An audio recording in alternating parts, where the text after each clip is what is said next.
Another big breaking news. Rafale deal వ్యవహారం కొత్త మలుపు తిరిగింది. దేశవ్యాప్తంగా సంచలనం సృష్టిస్తోన్న ఈ కేసుకు సంబంధించి సుప్రీంకోర్టులో విచారణ సందర్భంగా ప్రభుత్వ అటార్నీ జనరల్ ఓ షాకింగ్ విషయాన్ని బయటపెట్టారు. రాఫెల్ ఒప్పందానికి సంబంధించిన కీలక పత్రాలు చోరీకి గురయ్యాయంటూ సుప్రీంకోర్టులో తెలిపారు. ఎవరు చోరీ చేశారనే దానిపై విచారణ జరుగుతుందని న్యాయస్థానానికి వివరించారు. దేశ రక్షణకు సంబంధించిన ఈ డీల్ విషయంలో ఇప్పటికే అధికార విపక్షాల మధ్య మాటల యుద్ధం నడుస్తున్న తరుణంలో కీలక డాక్యుమెంట్లు దొంగిలించబడ్డాయని చెప్పడం అనేక అనుమానాలకు వ్యక్తమవుతున్నాయి.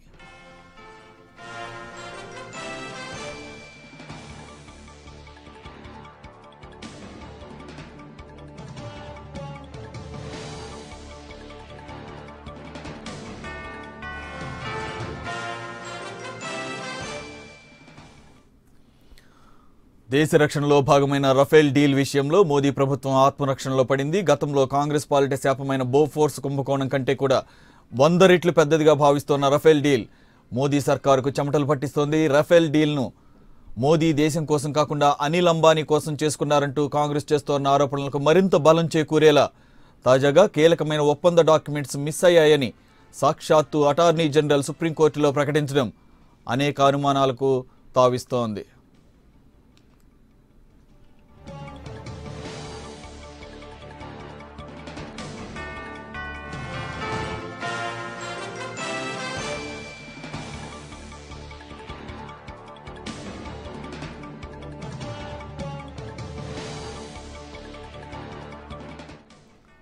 ఇటీవల రఫేల్ డీల్పై కేంద్రానికి అలాగే కాగ్ క్లీన్ చిట్ ఇవ్వడంతో అంతా సద్దుమణిగిందని భావించారు. అయితే తాజాగా సుప్రీంకోర్టులో రఫేల్ ఒప్పందంపై విచారణలో భాగంగా అటార్నీ జనరల్ రక్షణ శాఖ నుంచి రఫేల్ ఒప్పంద వివరాలు దొంగిలించబడ్డాయని, ఎవరు దొంగిలించారనే దానిపై విచారణ జరుగుతోందని కోర్టుకు తెలపడం సంచలనం రేపుతోంది.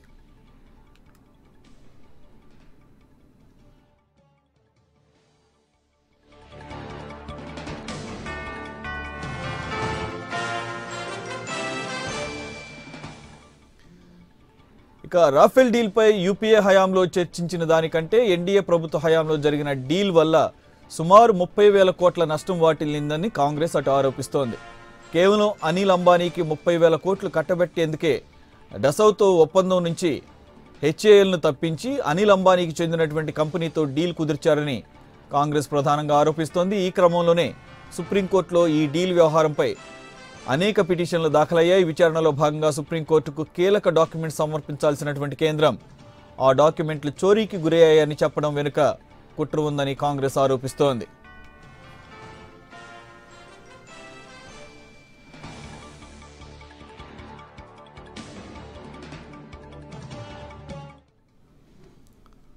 భారతీయ వాయుసేన యుద్ధ విమానాలను ఆధునీకరించేందుకు 2012లో అప్పటి యూపీఏ ప్రభుత్వం నిర్ణయించింది.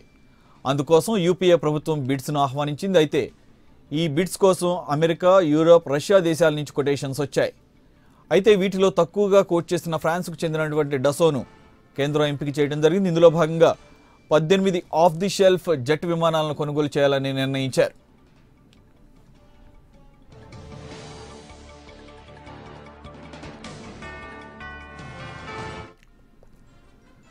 రెండు 2014లో మోదీ నేతృత్వంలోని బీజేపీ అధికారంలోకి వచ్చింది. 2015లో యూపీఏ డీల్కు పూర్తి భిన్నంగా ఈ సరికొత్త డీల్ కుదిరింది. ఈ డీల్తో 36 విమానాలు ఫ్లయింగ్ కండిషన్లో ఉన్న వాటిని కొనుగోలు చేయాలని ఒప్పందం కుదుర్చుకున్నారు. 2015 ఏప్రిల్లో 36 రఫేల్ యుద్ధ విమానాలు కొనుగోలు చేయనున్నట్లుగా మోదీ ప్రకటన చేశారు. ఈ ఒప్పందంలో డసో, సఫ్రాన్, ఎలక్ట్రానిక్ సిస్టమ్స్, థాలెస్తో పాటుగా డిఆర్డీఓతో పాటు హెచ్ఏఎల్ను భాగస్వామ్యం చేశారు.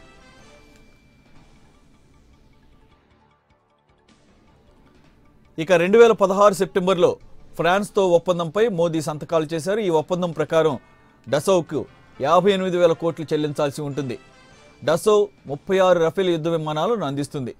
మొత్తం 58,000 కోట్లలో 15% నిధులను భారత్ డసౌకి ముందస్తుగా చెల్లించాల్సి ఉంటుంది. ఈ ఒప్పందం ప్రకారం 2019 సెప్టెంబర్లో రఫేల్ యుద్ధ విమానాలు అందుబాటులోకి రావాల్సి ఉంది.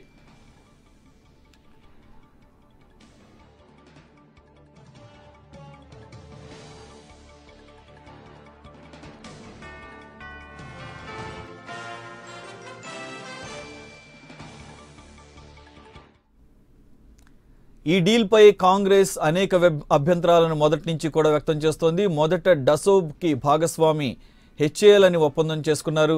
కానీ ఆ తర్వాత ఒప్పందంలోకి అనిల్ అంబానీకి చెందినటువంటి రిలయన్స్ డిఫెన్స్ లిమిటెడ్ను ఎందుకు తీసుకొచ్చారనేదే కాంగ్రెస్ ప్రధాన అభియోగం. అంతేకాదు 2012లో అప్పటి యూపీఏ ప్రభుత్వం చేసుకున్న ఒప్పందం కంటే కూడా ఈ డీల్ విలువ 3 రెట్లు అధికం అనేది కాంగ్రెస్ అభ్యంతరం. అందుకే ఈ డీల్ను కాంగ్రెస్ వ్యతిరేకిస్తోందని రాహుల్ గాంధీ ప్రతి వేదికలోనూ చెబుతున్నారు. దేశం కోసం కాకుండా ఈ డీల్ను అంబానీ కోసం చేశారంటూ విమర్శిస్తున్నారు.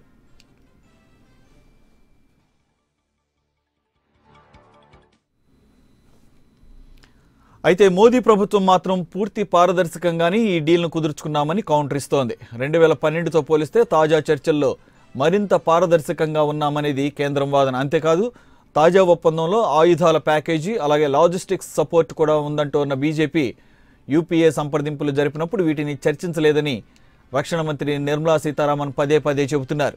పొరుగు దేశాలు సైనిక బలాన్ని పెంచుకుంటున్నాయి కాబట్టే మనకు వెంటనే 36 యుద్ధ విమానాలు కావాలని ప్రధాని కోరారని చెప్పుకొస్తున్నారు.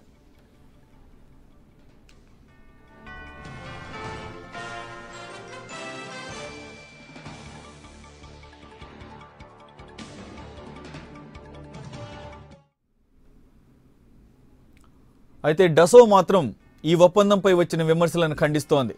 తమ భాగస్వామ్యంలో ప్రభుత్వం పాత్ర ఏమీ లేదని డసో, రిలయన్స్ ఏరోస్పేస్ స్పష్టం చేశాయి. తామే రిలయన్స్ డిఫెన్స్ లిమిటెడ్ను ఎంచుకున్నామని డసో ఓ ప్రకటనలో తెలియజేసింది.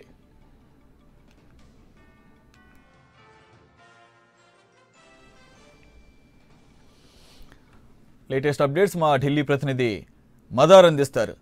మదార్, రఫేల్ ఎటువంటి సెన్సేషన్స్ సృష్టిస్తుందో మనం చూస్తున్నాము. ఈరోజు మరో సెన్సేషన్ అని చెప్పాలి. స్వయంగా గవర్నమెంట్ సంబంధించి అటార్నీ జనరలే ఎప్పుడైతే రఫేల్కి సంబంధించిన కొన్ని డాక్యుమెంట్స్ని సబ్మిట్ చేయమన్నప్పుడు ఆ డాక్యుమెంట్స్ చోరీకి గురయ్యాయని చెప్పడం దీన్ని ఏ విధంగా చూడాలి? ఇది ఆల్రెడీ ఇంటర్నల్గా దీని మీద ఎంక్వైరీ జరుగుతుందని చెప్పేసి ప్రభుత్వం తరపున ఆయన విన్నవించినట్లుగా తెలుస్తోంది. ఈ మొత్తం వ్యవహారంలో సుప్రీంకోర్టు ఏ విధంగా ముందుకెళ్లబోతుందనేది ఇక్కడ ఆసక్తి కలిగించే అంశం. ఏ విధంగా ఉండబోతోంది? రకరకాల కేసులు ఫైల్ అయ్యాయి రఫేల్ మీద. సుప్రీంకోర్టు నెక్స్ట్ స్టెప్స్ ఏ విధంగా ఉండబోతున్నాయి? సురేష్, రఫేల్ పైన కీలకంగా ఈరోజు జరిగినటువంటి విచారణలో పలు కీలకమైనటువంటి ఇంట్రెస్టింగ్ కామెంట్స్ అనేది కూడా జరిగాయి. దీనిలో భాగంగానే రఫేల్ సంబంధించినటువంటి పలు కీలకమైనటువంటి డాక్యుమెంట్లు మిస్ అయ్యాయి. దానికి సంబంధించిన విచారణ కూడా మేము అంతర్గతంగా చేపట్టాము. విశ్రాంత లేదా ప్రస్తుతం పదవిలో ఉన్నటువంటి కొంతమంది ఎంప్లాయీస్ వీటిని దొంగలించి కొన్ని మీడియా సంస్థలకు ఇచ్చారనేటువంటి అభియోగం కూడా ఫస్ట్ టైం కేంద్ర ప్రభుత్వం నుంచి సుప్రీంకోర్టులో వినిపించడం జరిగింది. ఈ నేపథ్యంలోనే కొంత సుప్రీంకోర్టు కూడా దీనికి సంబంధించి, ఎందుకంటే కీలకమైన రక్షణ శాఖలోనే కీలకమైనటువంటి డాక్యుమెంట్లు, అది కూడా దేశమంతా కుదిపేస్తున్నటువంటి అంశంగా మనం రఫేల్ పైన చెప్పుకోవాలి. ఎందుకంటే ఇటు అధికార విపక్ష పార్టీలన్నీ కూడా పెద్ద ఎత్తున రఫేల్ లో పెద్ద ఎత్తున స్కామ్ అనేది కూడా జరిగింది. కేవలం ఒక వ్యక్తికి ఆర్థిక లాభం చేకూరేందుకే ఈ డీల్ అనేది కూడా మోడీ అత్యంత ప్రతిష్టాత్మకంగా తీసుకొని దాదాపుగా 30,000 కోట్లకు పైగా అనిల్ అంబానీకి వేలు చేసేందుకే ఈ డీల్ అనేది కూడా తాను దగ్గరుండి పర్యవేక్షిస్తున్నారు అనేటువంటి ఆరోపణలు పెద్ద ఎత్తున వస్తున్నటువంటి నేపథ్యంలో ఆ రఫేల్ సంబంధించినటువంటి డీల్ సంబంధించినటువంటి పేపర్లు చోరీ అయ్యాయి అనే అంశాన్ని ఈరోజు తీసుకురావడం, దానిపైన అంతర్గతంగా మేము విచారణ జరుపుతున్నాం అని చెప్పడం అనేది కూడా కీలక పరిణామంగా మనం భావించాల్సి ఉంటుంది. ఎందుకంటే అత్యంత సెక్యూరిటీ ఉండేటువంటి రక్షణ విభాగంలోనే కొన్ని కీలకమైనటువంటి పత్రాలు చోరీ అయ్యాయంటూ చెప్పడం అనేది మాత్రం పూర్తిగా బాధ్యత రాహిత్యంగానే మనం భావించాల్సి ఉంటుంది. ఎందుకంటే ఇది రెండు పార్టీలు అనేది కూడా కీలకంగా అధికార విపక్ష పార్టీలు కూడా పెద్ద ఎత్తున వీటిపైన పరస్పర ఆరోపణలు చేస్తున్నాయి. అలాగే దీనికి సంబంధించి కీలకంగా డిసెంబర్ 14న సుప్రీంకోర్టు క్లీన్ చిట్ ఇవ్వడంతో పాటు కాగ్ రిపోర్ట్ కూడా ప్రభుత్వం తీసుకున్నటువంటి డీల్ విషయంలో చేసినటువంటి చర్యలను కూడా వారు క్లీన్ చిట్ ఇస్తూ నిర్ణయాలు వచ్చాయి. ఈ నేపథ్యంలోనే డిసెంబర్ 14న వచ్చినటువంటి తీర్పును పునఃసమీక్షించాలంటూ ప్రశాంత్ భూషణ్ అనేటువంటి న్యాయవాది కూడా కేసు అనేది కూడా ఫైల్ చేయడం జరిగింది. దానిలో భాగంగానే తను వాదనలు వినిపిస్తూ సరైనటువంటి సమాచారాన్ని సుప్రీంకోర్టుకు అందించలేదు. ఈ నేపథ్యంలోనే వారు ఇచ్చినటువంటి కొంత సమాచారంలోనే దీన్ని క్లీన్ చిట్ ఇచ్చారు. కాబట్టి వారు సమాచారాన్ని మొత్తంగా దాచారనేటువంటి అభిప్రాయాన్ని తాను వ్యక్తం చేయడంతోనే ఇదంతా కూడా బయటకు వచ్చింది. దీనికి సంబంధించి ఇటు అరుణ్ చౌదరి కాంగ్రెస్ పార్టీకి సంబంధించినటువంటి న్యాయవాది కూడా తన వాదనలు వినిపిస్తూ దేశమంతా కూడా చూసేటువంటి పత్రాలను కేవలం సుప్రీంకోర్టు చూడకూడదు, దీంట్లో దేశ భద్రత పరమైనటువంటి అంశాలు ఉన్నాయి కాబట్టి మేము సుప్రీంకోర్టుకు అందజేయలేమంటూ అటార్నీ జనరల్ చేస్తున్నటువంటి వాదన పైన కూడా ఆశ్చర్యం వ్యక్తం చేయలేదు. మొత్తంగా ఈ రోజు కీలకంగా సుప్రీంకోర్టులో ఇటు ప్రభుత్వం తరఫున వాదనలతో పాటు ఇటు ప్రతివాదుల వాదనలు కూడా పూర్తిగా విన్నారు. దీనికి సంబంధించినటువంటి కేసు తదుపరి విచారణను మార్చి 14కు వాయిదా వేస్తూ కీలకమైనటువంటి నిర్ణయం తీసుకున్నారు. ఆ రోజు దీనిపైన విచారణ చేపట్టాలా లేదా అనే దానిపైన కూడా కీలకంగా తీర్పు వెలువడేటువంటి అవకాశం ఉంది. అయితే దేశవ్యాప్తంగా కూడా పెద్ద ఎత్తున ఇది ప్రకంపనలు సృష్టించిందని చెప్పుకోవాలి. కాంగ్రెస్ పార్టీ కూడా పెద్ద ఎత్తున ఆరోపణలు చేస్తోంది దీనికి సంబంధించి. ఎందుకంటే రఫేల్ పైన దాదాపుగా 30,000 కోట్ల ఒక వ్యక్తికి దోచిపెట్టే దిశగా మోడీ వ్యవహరిస్తున్నటువంటి తీర్పుని కూడా వారు పెద్ద ఎత్తున విమర్శలు చేస్తున్నారు. ఇటు కాంగ్రెస్ పార్టీ కూడా కాంగ్రెస్ పార్టీతో పాటు బీజేపీ కూడా తాము ట్రాన్స్పరెంట్ గానే దీనికి సంబంధించినటువంటి డీల్ అనేది కూడా చేశాము. అలాగే దేశ సైనిక సంపత్తిని పెంచే దిశగానే తమ ప్రయత్నం ఉంటుంది. అలాగే కొన్ని విషయాలు మాత్రం సెక్యూరిటీ పర్పస్ లో కావచ్చు, కొన్ని గోప్యంగా ఉంచాల్సినటువంటి బాధ్యత డిఫెన్స్ పైన ఉంది కాబట్టి వాటిని ఆ వివరాలను మేము గోప్యంగా ఉంచుతున్నాం అనేటువంటి మాట చెప్తూ వస్తుంది. ఈ నేపథ్యంలోనే మార్చి 14న దీనికి సంబంధించి రఫేల్ కు సంబంధించి భవితవ్యం తేలేటువంటి అవకాశం ఉంటుంది సురేష్. లేకపోతే మనం ఒక 2 వీక్స్ బ్యాక్ చూసాము, రఫేల్కి సంబంధించి రక్షణ శాఖ నోట్ ఒకటి నేషనల్ మీడియా జాతీయ న్యూస్ పేపర్లో ప్రచురితం అవటం, దాని మీద ఎంత చర్చ జరిగిందో చూసాం.